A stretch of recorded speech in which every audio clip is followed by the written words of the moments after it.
Hi everyone, this is Chime Bright and welcome to my channel, Think Outside of the Box. First of all, I would like to thank all of you that have watched my videos so far and have supported me. I really appreciate it. If it's this first time watching these videos, then I advise you to look at my introduction video so you can know a little bit about my channel. But in a nutshell, this channel is to create awareness about issues that people with disabilities face out there in the real world through my experience as a person with a physical disability. Today is actually the first video that I want to share through life experiences. The other one, although has been in my life experience, is was the process of recovery from plastic surgery. So this one, I will talk to you today about going to high school. Why? Okay, this is why it was so important for me. I went to a special school throughout elementary and middle school exclusively for people with special needs. I really appreciate that experience, and I value that experience a lot because I met other children there that had different types of disabilities, and as well as my type, which is cerebral palsy with spastic quadriplegia, and they proved to me that everything is possible, and I admire their strength, their courage, and I said to myself, you know what? I need to take a stand. I need to make things happen in my life. If not, who is actually going to do that for me? No one. You have to do it on your own. So I decided on 9th grade, that's in Puerto Rico, so 9th grade is still middle school over there. I decided when I graduated 9th grade that I wanted to go to a regular high school. And everybody, including the guidance counselor in the special school, advised me to do the opposite, to stay in that school and finish high school there. But I wanted the challenge. I wanted to prove to myself. And besides, my goal was to go to the university anyway, so I might as well do the transition during school, regular school, than doing a big transition as to going to your university and facing those obstacles there. So I did that. My family advised me on the contrary as well. They said, no, you should stay in your school and blah, blah, blah. But long story short, I decided to go to the regular school, public school, and the first day I was so nervous. And the thing is, with my disability, if I get nervous, my spasticity, which is muscle spasms, increase considerably. So if I'm able to move a little bit, if I'm nervous, I'm basically not able to practically move at all, right? So imagine me nervous all alone, because obviously my parents are not there with me, and doing the first day of class. So I go to homeroom and I don't know anyone there. Everybody knows each other from middle school. And so I decide to, take a space in the room. And the teacher begins to do the class, to give the class. And she says, good morning. So I'm a very strict teacher. And I want to make sure that everybody knows that. I actually give points to those that at the end show me their notebook, and I see that everything I've said and everything I copied on the blackboard is in your notebook. So I said, oh my God, this is important. So I want to start right? I'm in a scooter. So picture this.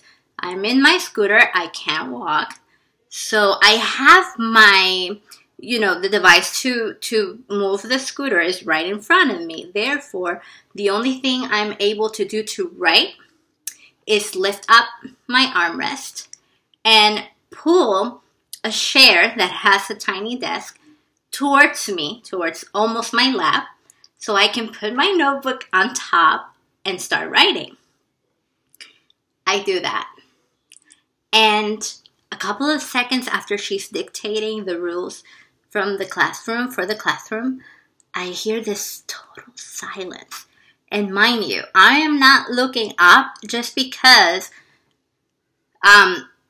it's effort enough to write for me. So I'm just paying attention, listening very carefully, but not looking at her so I can look at my notes and my notebook, right? And since I hear this terrible silence, I'm like this, and I go like slowly looking up, and the entire class, everyone in that room was looking at me and staring at me, and my heart just stopped there for a second. I'm like, oh my God, what's going on? And then the teacher was like, I don't know, let me back up a little bit. The teacher was like this, standing up and looking at me like very meanly. And she goes and says to me, excuse me, young lady. And obviously this is in Spanish, but she says to me, excuse me, young lady. I am very strict here in my classroom, and I don't like to see that my aisle has been disrupted by moving a chair in a perfect line. I couldn't believe it. I was like, oh my God. But I actually moved it towards me because I needed to write. I need something to put my notebook on. And so she says to the person that's behind me, which I haven't even looked because I don't want to look at anyone right now. And she says to the student behind me, you there, behind her, put the chair back where it belongs. And I didn't hear anything. And so she goes, put the chair back where it belongs. And he goes and says, I heard this voice, like this deep voice, right? And he says, if you want to move it back where it belongs, move it yourself. Can't you see that she needs it to write with? But the voice was so deep. And I saw this shadow over me because he stood up and he was so tall. I was like, oh my God, he's going to move me with my whole chair out of the classroom. Not, mind you, just the desk that I moved. He could actually be able to physically do that to me. And so he sat down again.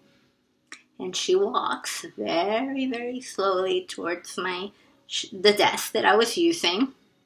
She moves it like very meanly to the side again and puts it in perfect order and says, you have to deal with writing however you want to without moving my chair. Because I know the type of people you are. You think that just because you're in a wheelchair, you deserve the world. But honey, I'm going to tell you, this school is different. And you'll know that. And I don't care that you need it to write with. You figure it out. But don't dare to move my chair again. And so she walked away. At that moment, I froze. I was like, I knew it was going to be difficult, right? To be in a regular school for the first time and do that transition. But I was preparing more emotionally to feel maybe the rejection from the students themselves. And not because they wanted to, but maybe because they didn't know how to approach me. But surprise, surprise, I was receiving the rejection from the teacher. What kind of an example was she? Second period, and this is quick. I go to second period, and there are two blackboards. So I don't know where to put my chair. If I put it on one side, I'm going to be able to see one board, but I'm not going to see the one behind me, and vice versa. So when the teacher, is a different teacher, I changed the rooms, writes her name on a specific board, I decide, oh, that's the one she's going to use, so let me put my chair and face that board. Suddenly she starts writing a little in that board, and I move the chair towards me. And everyone, it was like unanimous. Everyone went away and looked at the teacher to see if she was going to have the same reaction that the previous teacher had. But she didn't say anything. However, she slowly walked past beside me, and instead of writing on the board that she was writing, she actually stopped and decided to write on the board that was behind me now. So now I have this chair, but now I cannot see. And you will say, well, then turn around. But for me, it was very difficult to maneuver that a specific scooter. So I decided, okay, I can take like 10 minutes of the class, just disrupting the class by moving my chair around and everybody noticing how difficult it is for me to use this wheelchair or the scooter. Or, and then I thought, I have a rear view mirror. Why don't I use it? That way I don't have to move at all. So I didn't know that the students were actually looking at what I would do. And so when I started putting the mirrors, the rear view mirror, and setting it up so I could see, I did like, perfect, and started writing, and everybody laughed at the class. And it was a moment like, oh, okay, so they're noticing me, but in a good way. It wasn't a laugh as making fun of me, but laughing with it. The following months were filled with a lot of obstacles and challenges. The second teacher and the rest of the teachers, I was able to make ends meet with them and prove who I was to them, and there was no problem. The homeroom teacher, however, that took me a long time. I decided not to report her. Why? Because she had a really bad misconception about us, people with special needs and people with physical disabilities. And I really wanted to prove her that that she was wrong. And what best way to prove that by leading by example and demonstrating her my capabilities, my abilities, and who I was as a student. Little to say that the first test, she actually announced I never had anyone in this class had a perfect score in my test, and everybody was looking at each other like, whoa, who did that, right?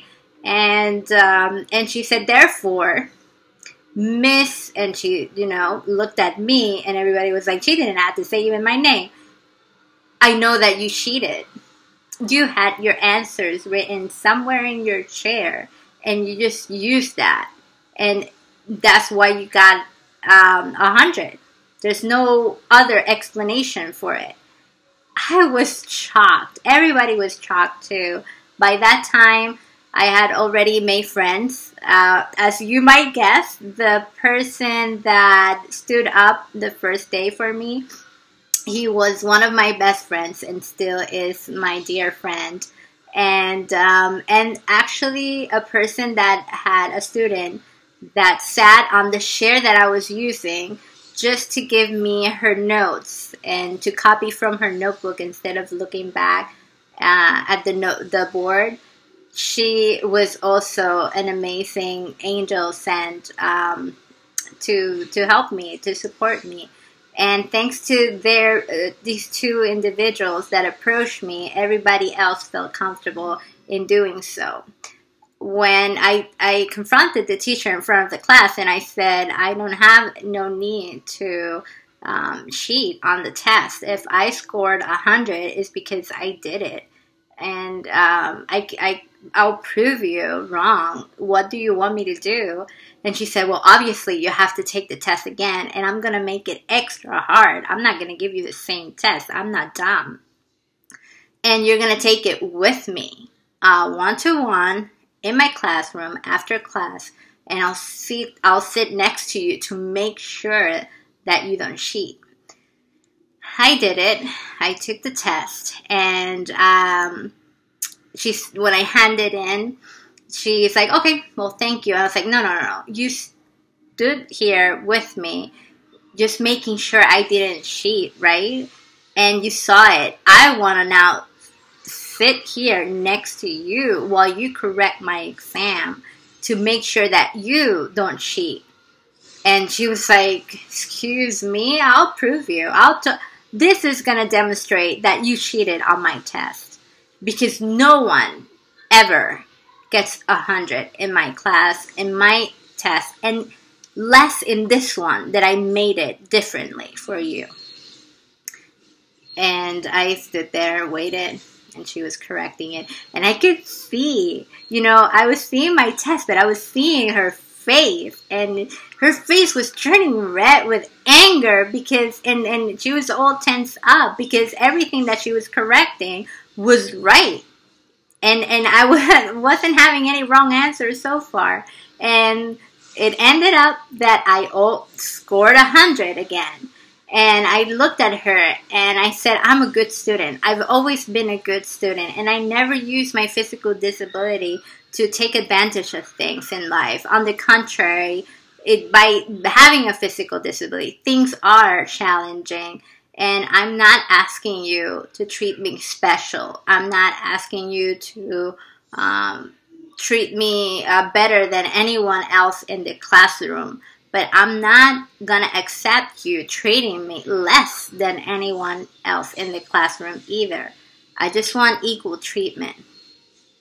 By the end of the school year, she actually apologized to me. And by the way, for the record, she never let me move that desk again. What she did was bring a piece of wood from her home so I can put it on top of my lap and I can write there, which was still very uncomfortable, but I couldn't manage to change that about her. But she changed at the end in the sense of her perception about us in general. And I was happy because by the next year, another person with a physical disability was going to join that school.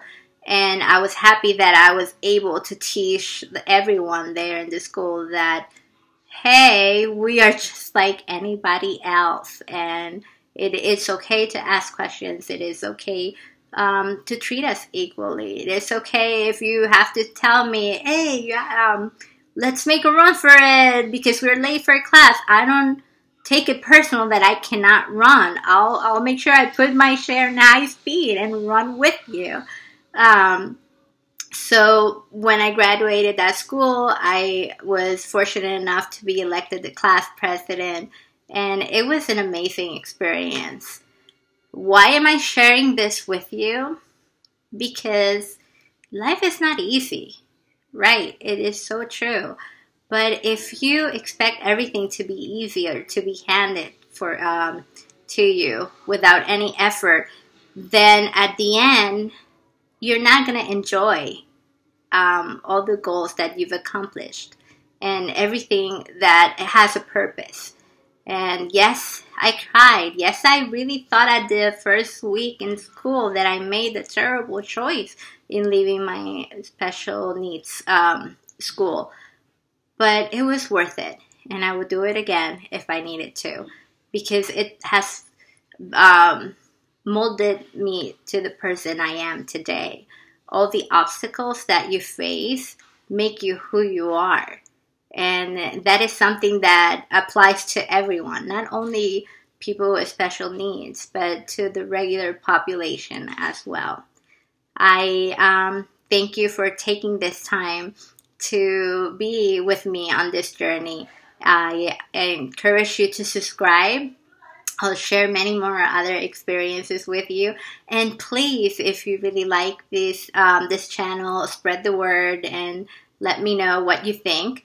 And feel free to also share your thoughts, your concerns, or your experiences, whether as a person with a physical disability or as a person that knows someone with a physical disability.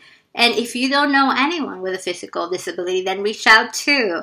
I'm sure you're going to meet a lot of other people and they are willing to have friends. And if you have any questions, concerns, comments, anything, just let me know and I'll gladly help out. Thank you again. This is Shine Bright and I'll see you soon.